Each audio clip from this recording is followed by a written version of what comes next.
റോമ 1:21-22. അവർ ദൈവത്തെ അറിഞ്ഞിരുന്നുവെങ്കിലും അവിടുത്തെ ദൈവമായി മഹത്വപ്പെടുത്തുകയോ അവിടത്തേക്ക് നന്ദി പ്രകാശിപ്പിക്കുകയോ ചെയ്തില്ല. മറിച്ച് അവരുടെ യുക്തിവിചാരങ്ങൾ നിഷ്ഫലമായി തീരുകയും വിവേകരഹിതമായ ഹൃദയം അന്ധകാരത്തിൽ ആണ്ടുപോവുകയും ചെയ്തു. ജ്ഞാനികളെന്ന് അവകാശപ്പെട്ടുകൊണ്ട് അവർ ഭോഷന്മാരായിത്തീർന്നു. പരിശുദ്ധ പരമദിവ്യകാരുണ്യ ഈശോയ്ക്ക് എന്നേരവും ആരാധനയും സ്തുതിയും പുകഴ്ചയും ഉണ്ടായിരിക്കട്ടെ. ഹാലലൂയ. ഈശോയെ സ്തുതിക്കുന്നു, ആരാധിക്കുന്നു. ഈശോയെ ഹാലലൂയ, ഹാലലൂയ. ഈശോയെ ജ്ഞാനികളെന്ന് അവകാശപ്പെട്ട് മണ്ടന്മാരായി പോകാതിരിക്കാൻ ഞങ്ങളെ സഹായിക്കണമേ.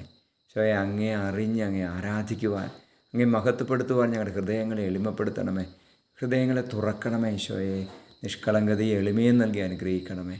നമ്മുടെ കർത്താവ് ഈശോ മിശിഹായുടെ കൃപയും പിതാവായ ദൈവത്തിൻ്റെ സ്നേഹവും പരിശുദ്ധാത്മാവിൻ്റെ സഹവാസവും നിങ്ങളോടുകൂടി ഉണ്ടായിരിക്കട്ടെ, ഇപ്പോഴും എപ്പോഴും എന്നേക്കും. ആമേൻ.